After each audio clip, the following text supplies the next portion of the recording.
Poseidon. It's a lasting story, and today we'll see some updates.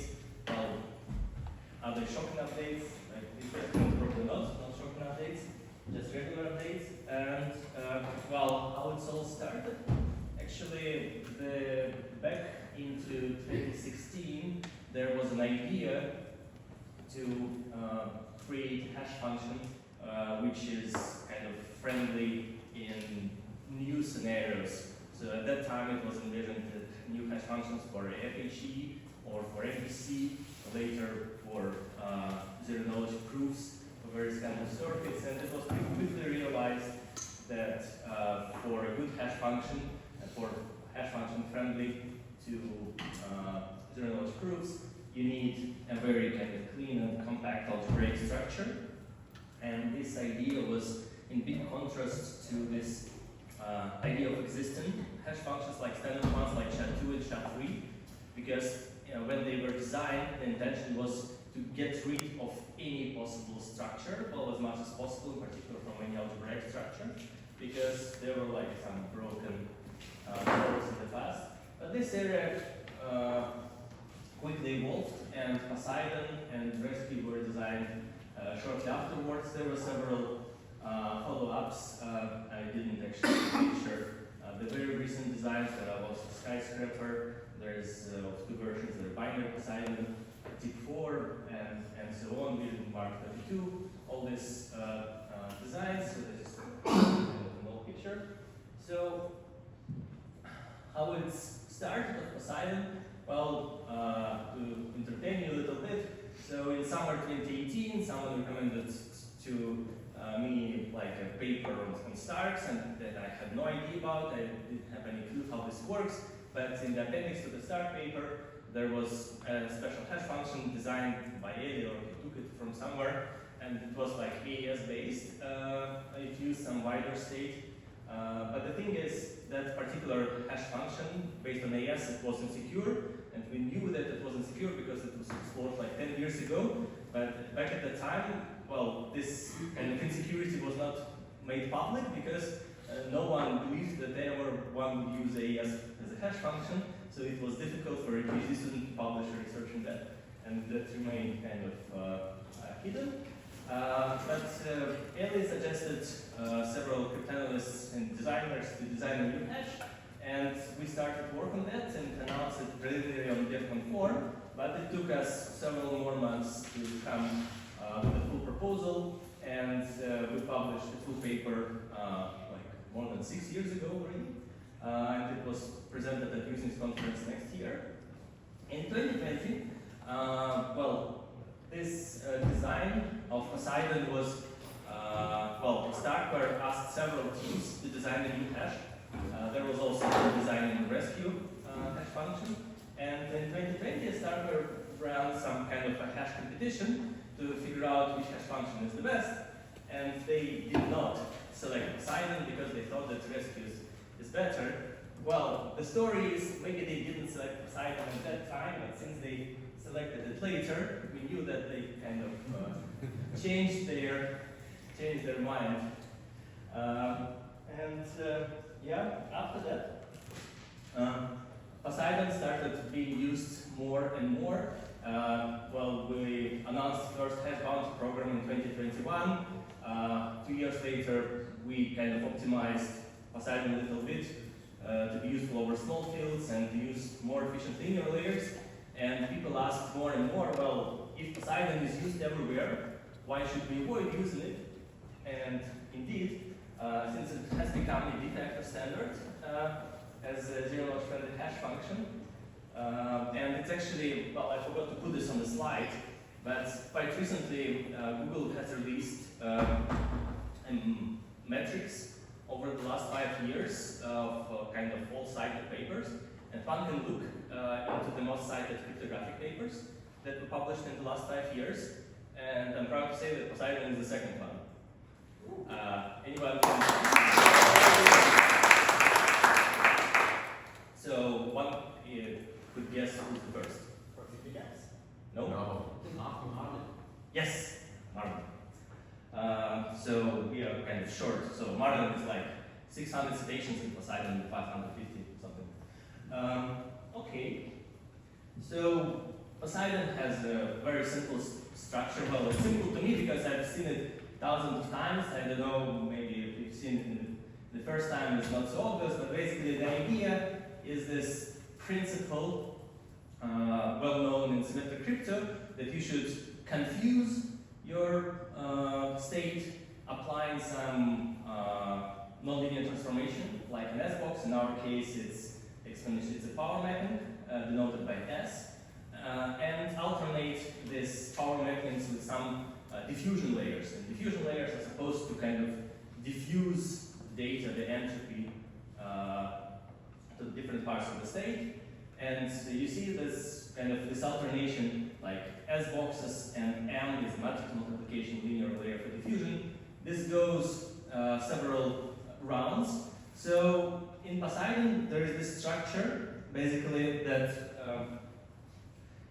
in the first rounds of Poseidon, we apply power mappings to each part, element of the state, whereas later we apply it only to middle ones.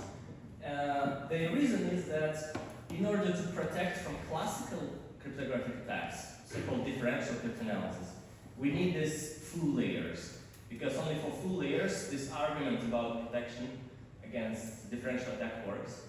On the other hand, the second group of attacks, so-called algebraic attacks, which exploit well, low degree of polynomials representing the entire scheme, they prevent it by accumulating large enough degrees. So basically, when you look into the any output word as a polynomial of input words, so this polynomial should have high degree. But for it to have high degree, you don't have to have these S boxes everywhere. You just have to like put them one after another so that the degree accumulates.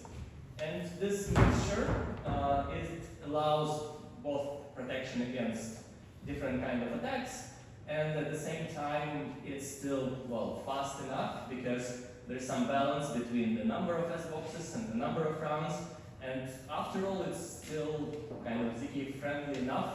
Well, it may not be like super well kind of the best in terms of small circuit size, but it's kind of, as the history shows, it's good enough. It's good enough in all the aspects. It's fast enough, and it's fast enough in native and fast enough in circuits, so applications choose it.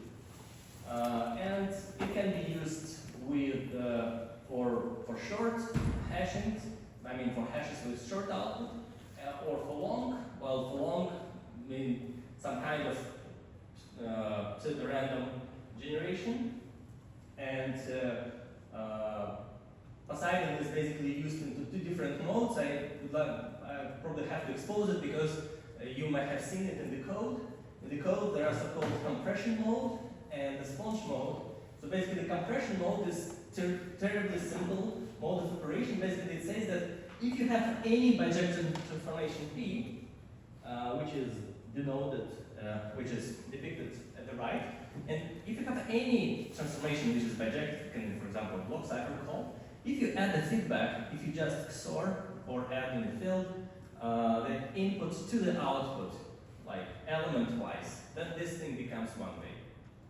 So if you don't bother about compressing things, if you just need one-wayness, then this feedback is a simple thing to achieve one-wayness. And in many cases, since default state is like 500 of 768.85, it's enough for many usages. Because you can also truncate the output, of course, as much as you want.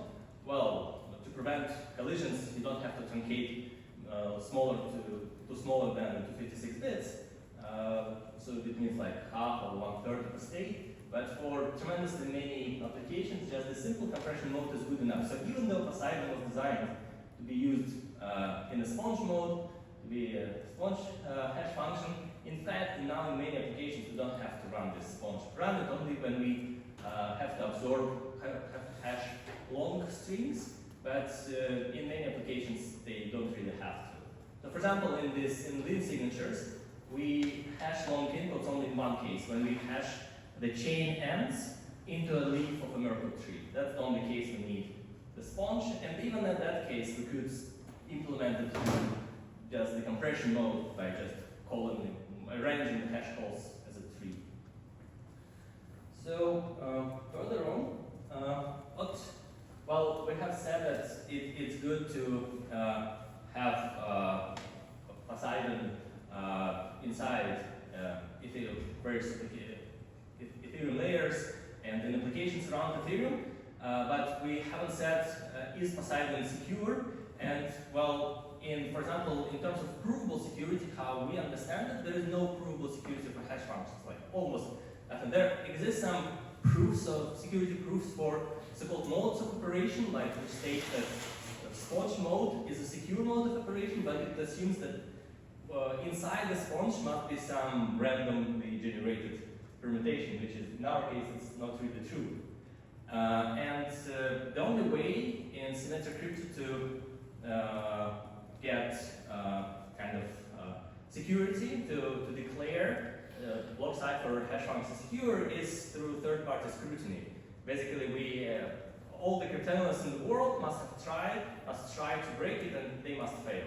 After that, we can say, well, we are confident that it's secure, but it's still not really nicely formalizable statement, unfortunately.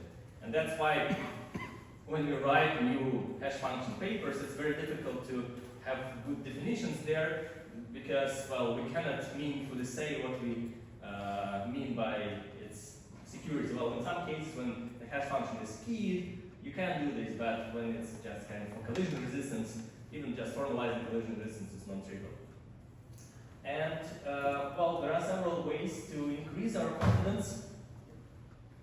A quick question. How many cryptanalysts are there in the world, and what percentage would you say have had a good look at Poseidon?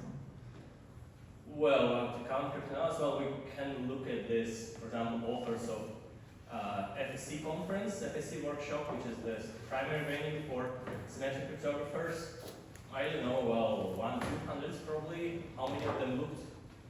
I don't know, I bet a quarter did. I'm pretty sure a quarter did, and I think a good quarter did. So historically, most of cryptanalysts have been in Europe. Now there is another center in Singapore with very strong professors there. But I think in Europe we have touched everyone. So we really have approached every single person, even if they retired and do just fishing, we just came and said, "Did you look?" Kind of for outside, and well, not all professors, kind of solid professors have looked, but well, for us it's enough that they are PhD students have looked. So, as I stated, basically we have several ways to increase our confidence, and we write and publish papers. We provide bounties for reduced versions and see if attacks on reduced versions behave as we expect. We incentivize the study of different attacks. We arrange workshops, basically do this all things. This is the way to increase our confidence. So, yeah, and in previous year, there was a decision to run the so-called Poseidon initiative to formally try to increase confidence in particular Poseidon hash function and decide whether it's good to use in various components of Ethereum. And right now, what we currently think is can be of good use for the consensus layer, for signatures. For the state layer, I think now the consensus is that we don't have to use it because the current functions are good enough, even if you snarkify the state. But well, this may change in the future, I think. Yes. Okay. So Poseidon initiative, well, we declared that it should last for 2 years, and the group inside IF, Antonio, George, and myself, trying to have all these activities going on. Yes? You just said that the current hash function are good for the states, so this means that potentially in the future we have then 2 hash functions in total in Ethereum for state and maybe Poseidon for other things. Is it a problem? Is it? Well, probably not, because I think we already have several hash functions, right? So even for BLS I'm not sure if the hash function in BLS is the same hash function as for the state. It is. BLS we have hash curve, which is the post-processing of the hash function. I think in BLS we have hash curve, right, which is take a hash and do something with it, and then call that thing hash curve. I think that internal hash should be the same as the hash that we use. Okay. But Well, yeah. Just have a very high-level question, I'm not familiar so much with the hash function world, but if you were going to sort of want to see some kind of theoretical result that comes out that makes you much more comfortable about the robustness of the security guarantees of Poseidon, what kind of result would that be? Like, what kind of thing would you see, on ePrint and say, oh wow, okay, now I am much more certain that this is, completely set fast? Well, I would say that for me it would be some lower bound on the complexity of algebraic attacks. So algebraic attacks are primary attacks, the most important attacks for algebraic friendly hash functions. And there are several methods, in particular Grosvenor-based attacks, whose complexity is very difficult to estimate. So it has been historically a long-standing problem of the complexity of Grosvenor-based attack. In particular, when you apply it not to just a random system, but to more or less structured system of equations. If there are some new results about Grosvenor-based attack complexity, they will be, in particular lower bound ones, they will be, of course, very interesting. Okay, so the initiative is supposed to last 2 years, and we had a good plan for this year. So to get to publish bounties and get practical attacks, we announced several research directions where there was a gap regarding cryptanalysis or gas analysis. We planned to have a big exploratory regarding Grosvenor-based attacks. So even if we can't get theoretical estimating the complexity of Grosvenor-based attack, we would still we planned to run like tons of experiments with different parameters and try to at least extrapolate the complexities from small instances. We plan to issue awards to good papers that are not in the previous categories and organize workshops and retreats. I think that, it went pretty well. So this is, for example, the breakdown of the budget. So in total we had around 600K planned for this year. And well, for bounties, kind of as expected. So half of the budget has been paid out. Because we designed them intentionally so that there are some really low hanging fruits, there are some medium hanging fruits, and there are stock stuff. And if everything were broken, it would mean that we were wrong in estimating the complexity of these bounty instances. But it turns out that we were pretty right, so that gave us quite confidence. So grants we have kind of distributed enough, so there were several competition. Some applications were discarded, some were granted.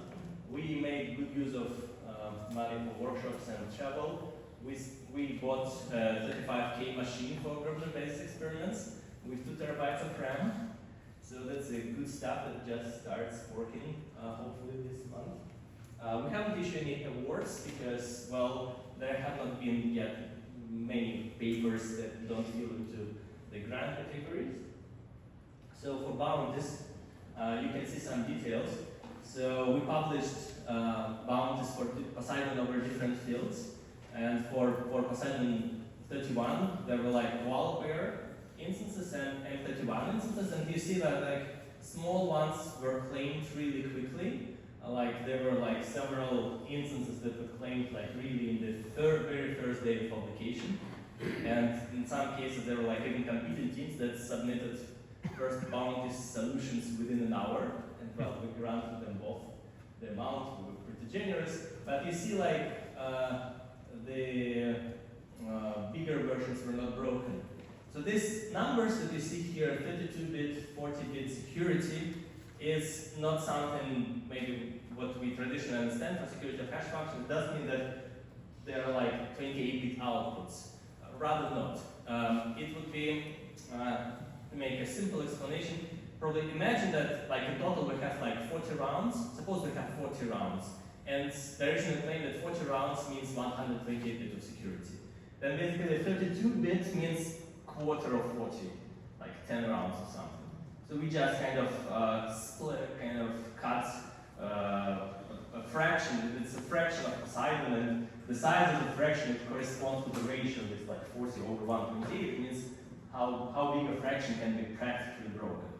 Yes? So one question I did have about this. So I think in the bounty example, all of the constants you used were the ones in the original Poseidon 2 implementation, so these randomly chosen matrices. And one thing that we've done in pq3 is try to like optimize the exact choices of constants. But one risk, of course, is that moving from random constants to sort of chosen constants could potentially have a security risk. Do you have any sense of like sort of how much one should worry about using random constants versus picking constants to sort of improve performance? That's actually a very good question. So, on one hand, there were examples of block ciphers and hash functions that got broken because they used non-random constants, but their designs themselves were not particularly good. And I think we could have used non-random constants. For example, in SHA-3, the constants are not random. In SHA-3, they're like small bit weight, and I think we could also use small constants, but in fact no one has told us it's kind of important for ZK proven, because for native implementation it doesn't really matter what the constant is. Oh no, it's important for speed. Is it? So we got about like a 2x speed up on pq3 by choosing the constants.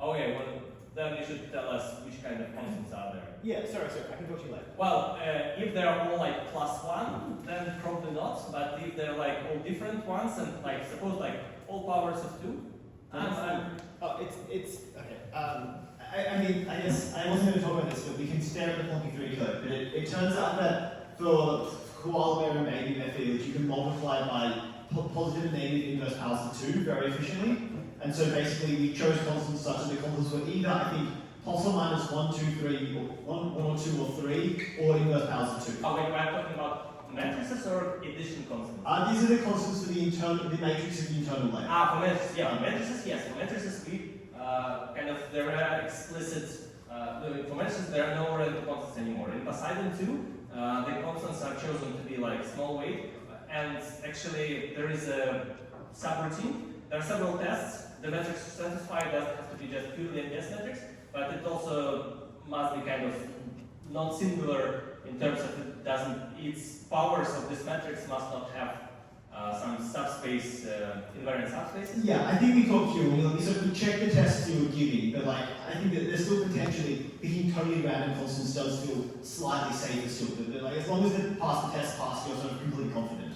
Yeah, well, now regarding matrices, we do encourage that the constants are not purely random, because it looks horribly and it's actually not needed. I thought originally that you talk about addition constants. No, those matters less. Addition is like a cheap way. Okay.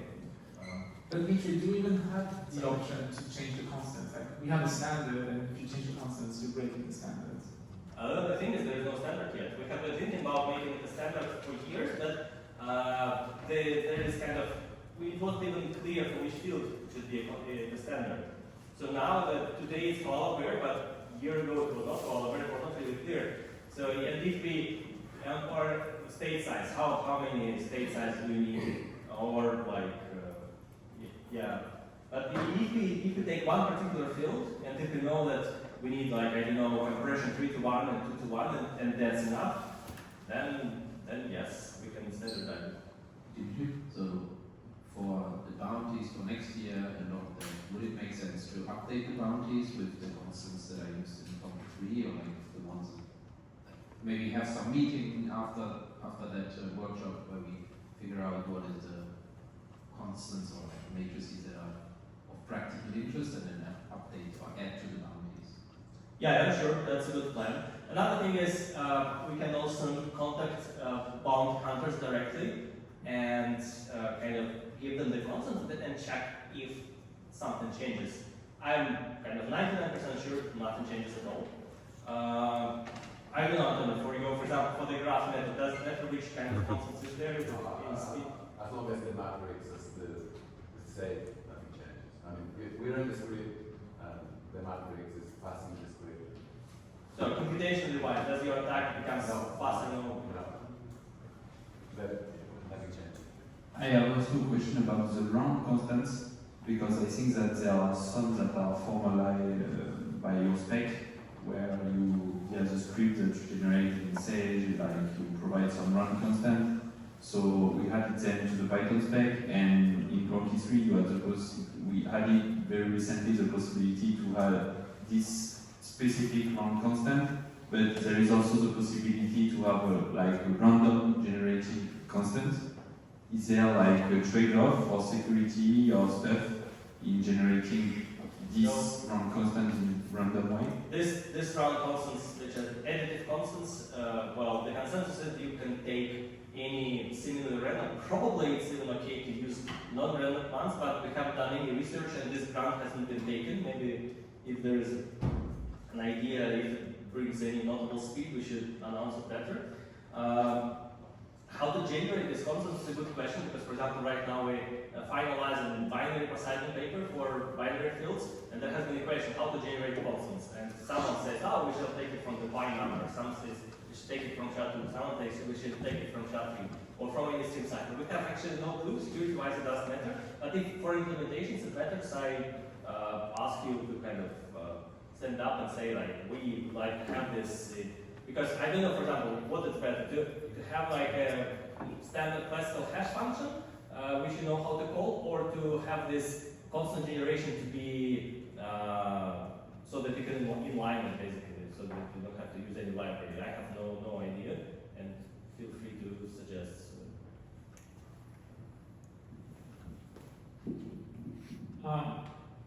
I have a question about Poseidon versus Rescue and Marvelous. So in Rescue, there's this design principle that they want the S box, like there's two S boxes, one of them is low degree in one direction and one's low degree in the other direction.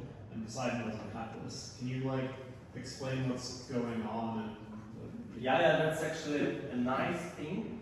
Well, I don't have a place to draw, it will take really much time to draw. But you can imagine, so we can think of like Poseidon hash function, where like the same structure, but there's boxes which are like roots, like high degree power mechanisms, and these roots are supposed to be like in some direction to be low degree, but I think they don't.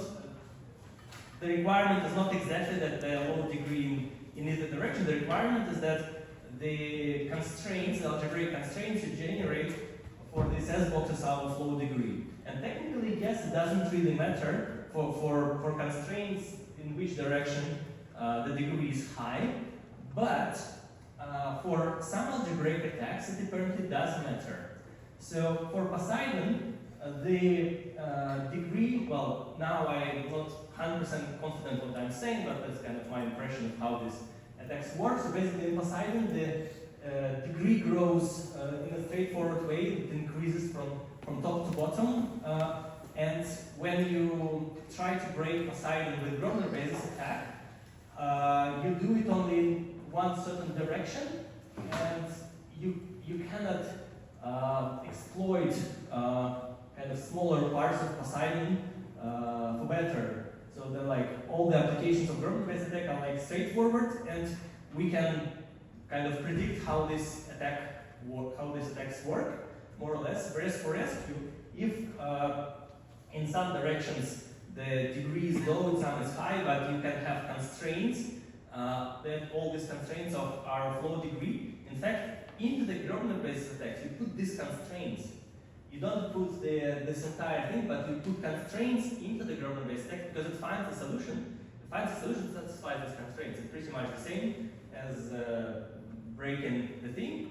And it turns out that because in some directions the degree is low, for Grosvenor based attacks, it becomes possible to describe the size of the hash function in such a way that it's more friendly for growth basis. And this friendliness, it comes exactly from the fact that this degree growth is in the wrong direction. So this, there has been like a series of results called free lunch attacks from French team primarily, which look into this, into hash functions like rescue or animoy, and they do exploit the fact that in non-trivial direction the degree is low, and they are able to use it for good and growth-based attacks. It doesn't break it completely, but apparently the security margin regarding growth-based attacks, it has decreased significantly since the introduction of rescue. So when rescue was designed, everyone was confident that the growth-based attacks are like fall short of breaking it. Now it's not the case anymore. So the security margin is lowered from my perspective, and it's not the case for Poseidon. Very interesting. Thanks.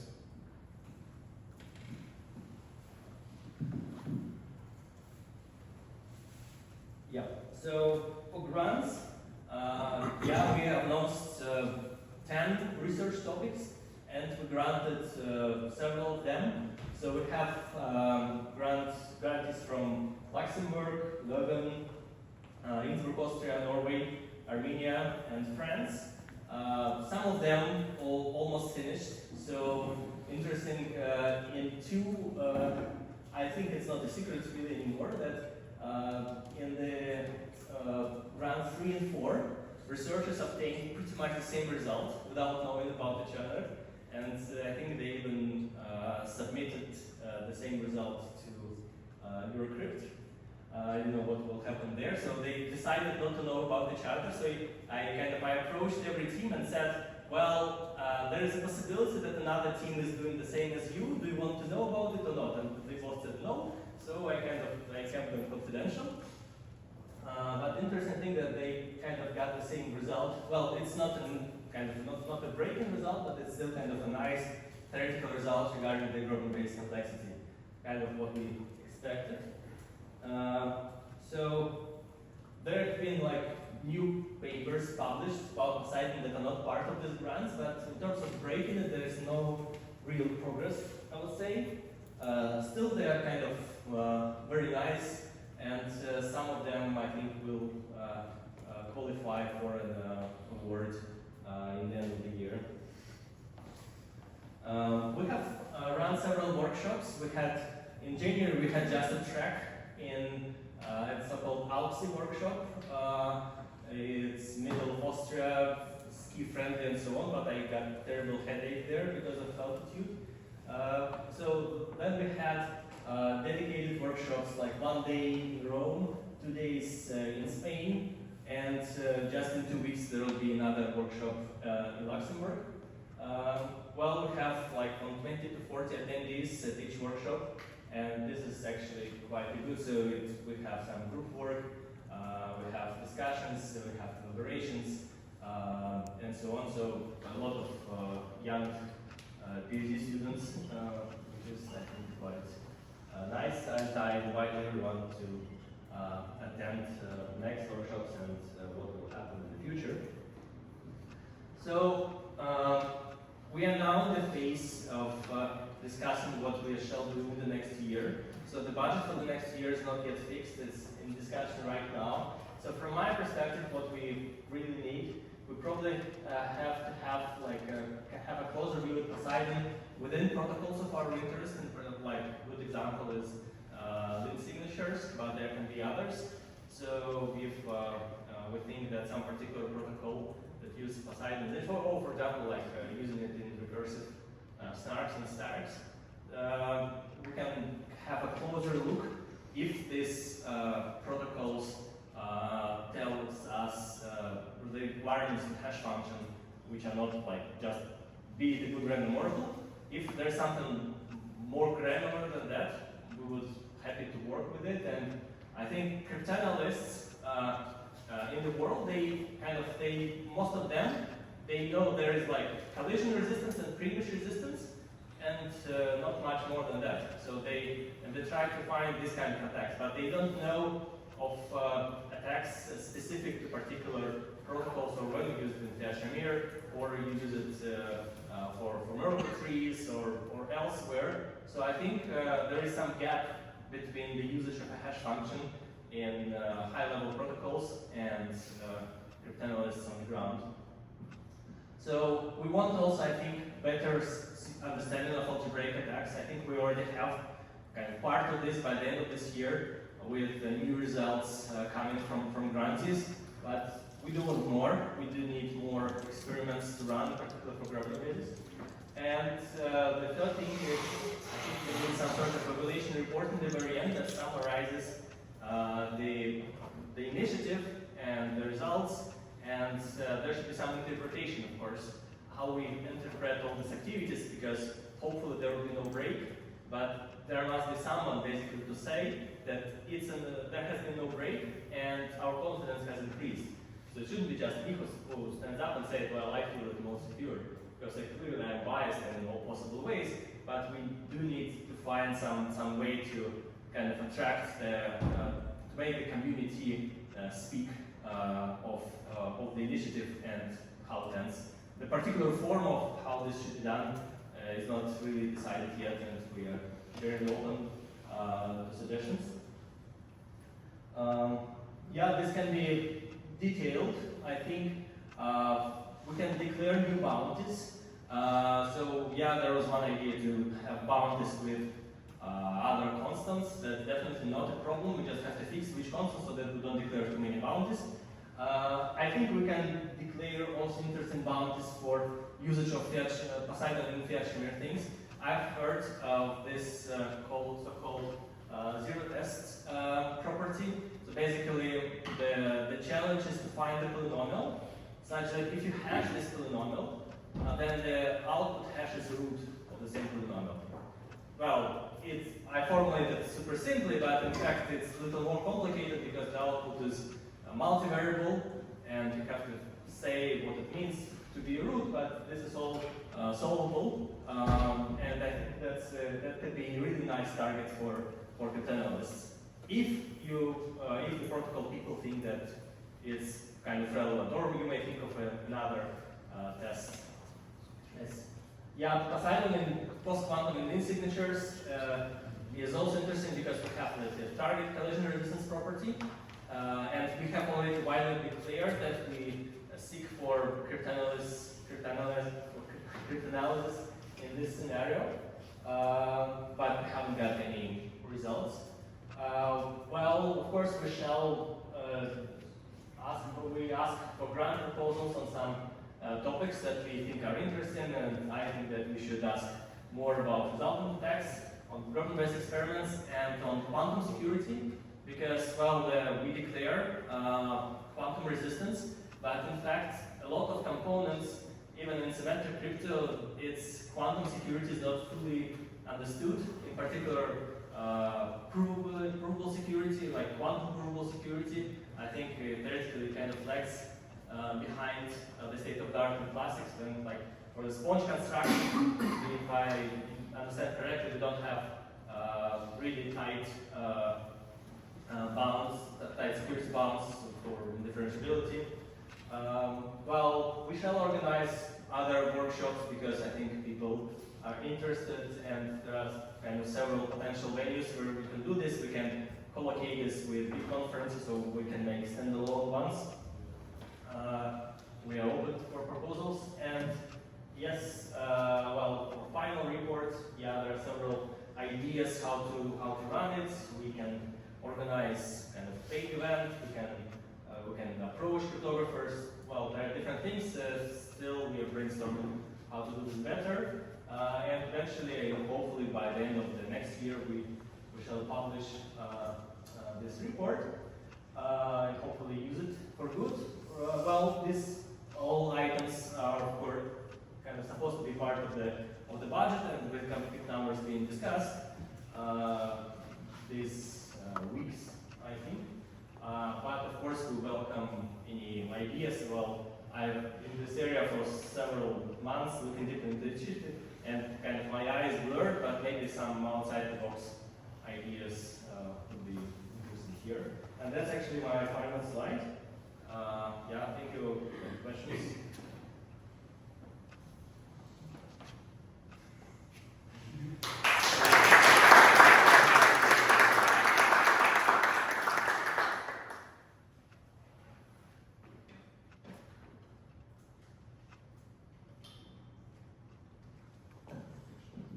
So one other thing that you could, I mean, in terms of new topics, is one other thing that is probably could be done would be looking into if you can improve the security analysis for Poseidon to allow you to do fewer rounds. Which one? Well, so Poseidon 2, the way you pick the number of rounds is you had in your paper like a careful analysis of like how many rounds you need. But I imagine that when you did this initially, like usually we want to be somewhat careful and take some upper bounds of things because we don't want things to get broken. But if you can strengthen security analysis, you might be able to reduce the number of rounds, which could be sort of free speed ups. Yeah. Actually, one thing I wanted to mention because I forgot about this, that in this algebraic analysis runs, researchers have effectively established a new metric for Grosvenor-based attack complexities, and they calculate the so-called ideal degree. So when you formulate the cryptanalysis problem as a set of polynomial equations, then you can you can define what is the ideal and what is the degree. And it turns out that all Grosvenor-based attacks we know so far, they are lower bounded by this ideal degree squared. And if it's widely assumed that this is the case, for known attacks at least, then we can apply this bound to calculate the number of rounds. And our preliminary estimates, they show that in Poseidon 2, we actually overestimated the attacks, so that like this, for example, 20 plus partial rounds you see for koala bear, that's maybe actually an overkill. I don't think we shall reduce, even if it's true, I don't think we shall reduce it, because it can be a good example that we have a high security margin. But it's, yeah, that's results are not fully published. This is just kind of fresh news.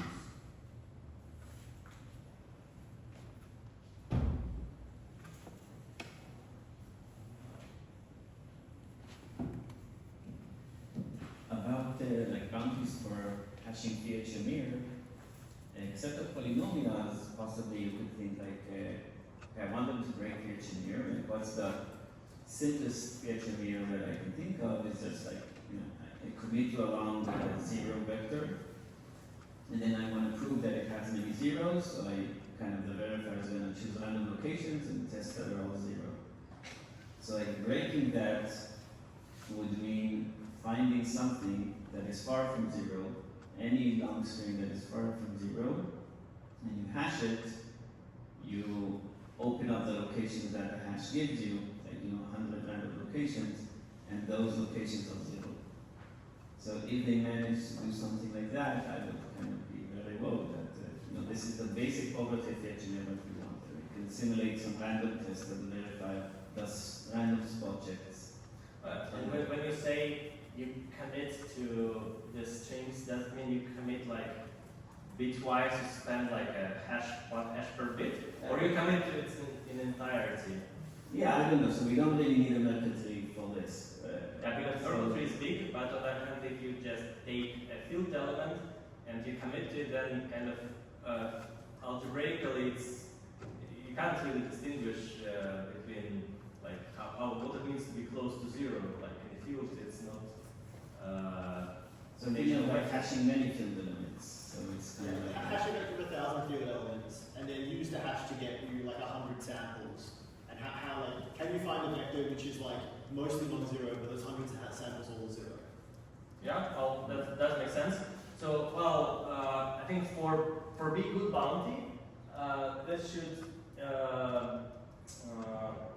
take not many hash calls. So the fewer hash calls you have, the easier it is to break. Ideally, one hash call. If you can formulate something with one hash call, that would be nice. So currently the bounties are about one hash call.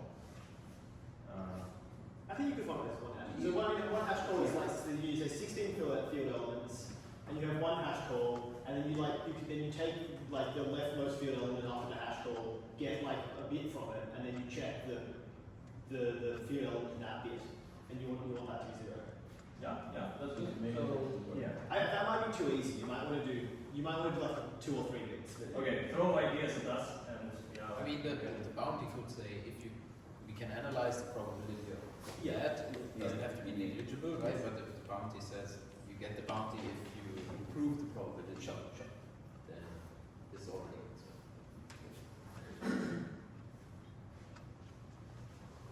I have one question. Regarding the router basis experiment, do you know what sort of techniques were involved in that? They were purely mathematical or they were just Well, what I know, well, this.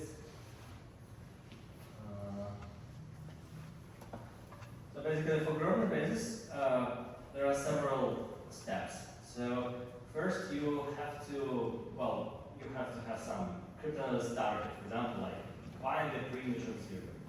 Then you formulate this as a system of equations, and this is completely, I would say, like it's the choice of a cryptanalyst.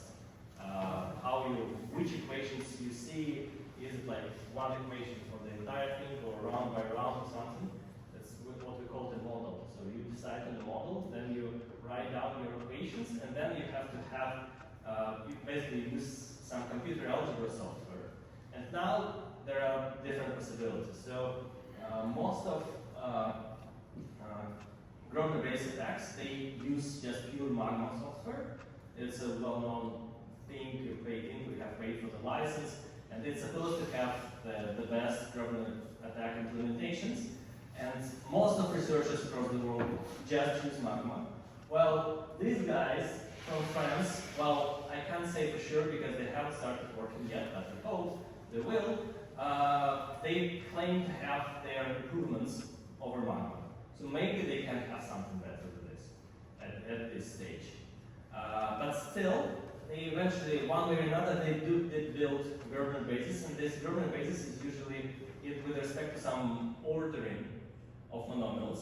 And usually, whatever ordering you do, you have to convert it to another ordering because, well, the most well-suitable ordering to find a solution is the most difficult one to compute, and you have to do conversion. And this conversion step, that's, I think it's consensus that it's a bottleneck.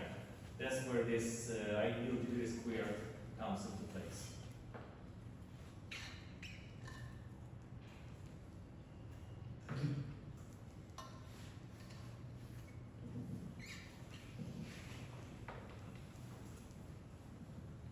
Okay, so we have like 10 minutes till lunch.